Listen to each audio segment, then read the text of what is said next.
Hi, this is HIDETCHI, and we're gonna start this part 2 of my Shogi lessons in English. And in this part 2, I'll give you many Shogi exercise problems for you to solve and let you practice on Shogi tactics.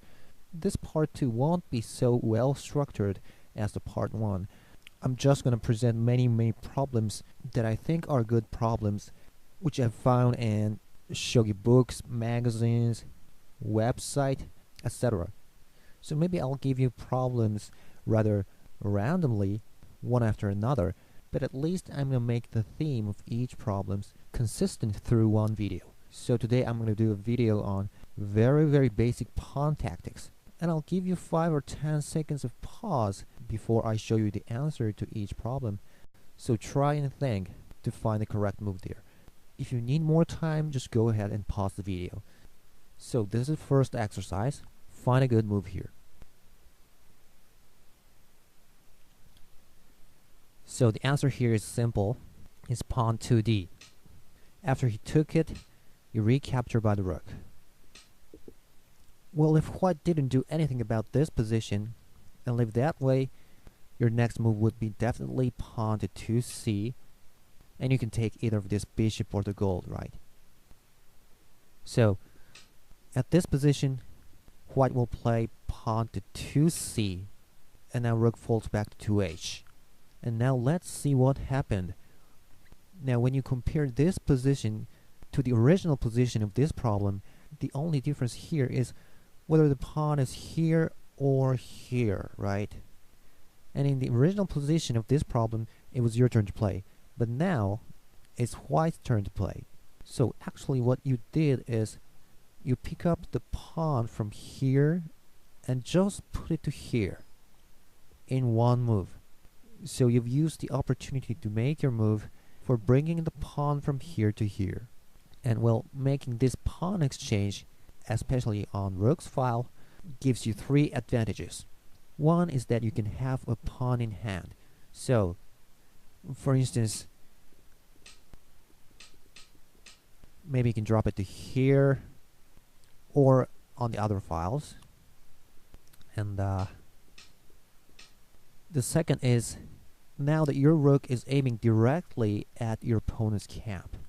So if only this gold moves, you can promote the rook. See? And also, the third thing is that now other pieces can develop along rook's file. So basically, if you have a chance to make pawn exchange, probably you should do it. Alright, now another example. At this position, let's suppose he played silver to 4b instead of dropping the pawn to here. So what is your next move here?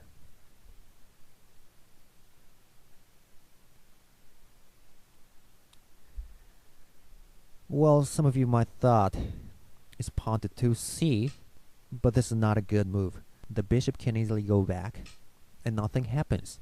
And what is even worse, maybe you'll lose this pawn, because white can kick the rook away, and then block it with the pawn, and then take it.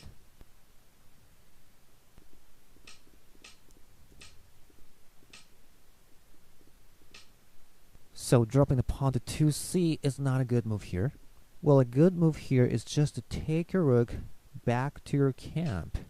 And at this position, now white must drop the pawn to 2c. So what would you play if he doesn't block it and left it that way? Find a good move here.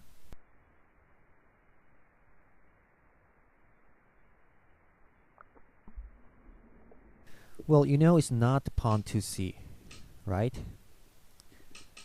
Well, the answer is drop pawn to 2d. This tactic is called a dangling pawn. A dangling pawn is a very powerful tactic because it threatens this pawn promotion in your next move. But actually, white has no means to prevent this pawn from promoting. Alright, now just check if you're able to see broadly the whole board. let's say you push the pawn to 2e, and here, what if he didn't defend this square and just push this pawn? Are you gonna go with the pawn exchange here? Well, don't. Always make sure you see the whole board. After the rook captured it, your rook gets skewered. So always be careful. Alright, another example.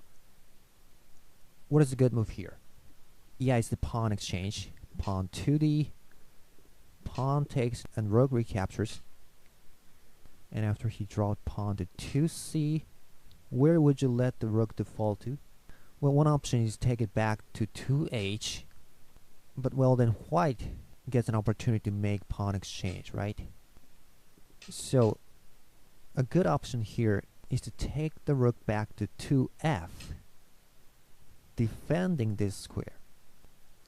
So if you compare this position to the original position of this problem, instead of just moving the rook and protecting this square,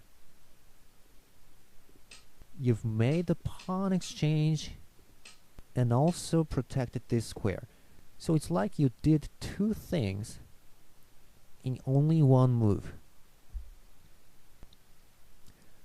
Alright, another example. Let's suppose you want to bring your silver to here, preparing for this attack. What is the best way for you to bring the silver to here? Are you going to simply bring it by two moves? Like 1 and 2? Well, actually that's not the best way here. So find a good move here.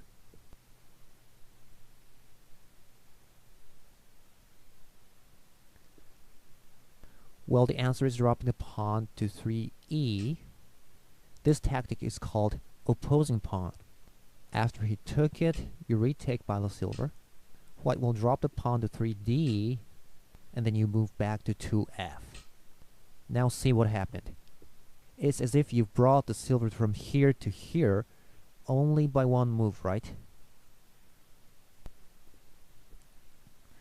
Alright, find the best move here.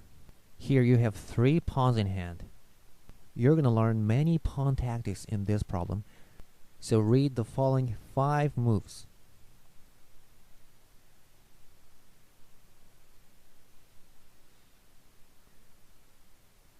The answer is pawn 2d. Yes, opposing pawn. And after it's taken, well, you don't take it with the rook, of course. It's going to be back to its original position. And it's white's turn to play.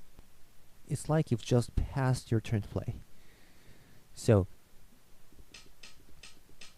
after white's pawn took it, the next move would be pawn drop to 2e. We call this tactic joining pawn. And what are you going to do after he took it? Well, it's pawn to 2d, dangling pawn. Well, at this position, you're threatening rook takes 2e, followed by pawn promotion. But actually, white has no way to prevent those moves here. So you've succeeded in breaching the enemy's camp only by pawns. Now you see how important it is to learn pawn tactics, right? Alright, how about this one?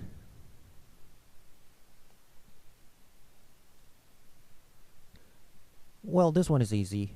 You just drop the pawn to 2c. It's an opposing pawn.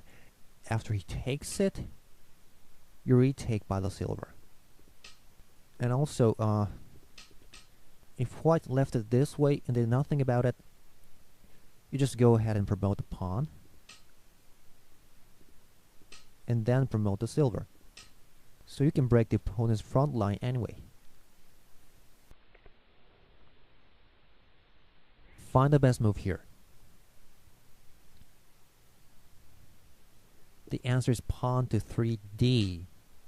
This tactic is called striking pawn, or sometimes we call it focus pawn when 2 or more opponent's piece can't take it. And well, you see, this square is the head of opponent's silver, and also diagonally forward from opponent's gold.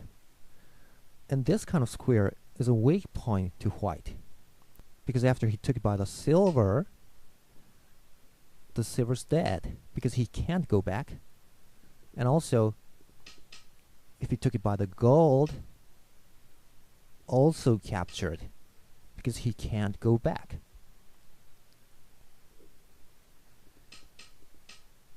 So actually at this position, you can take either of this silver or the gold by only dropping the pawn.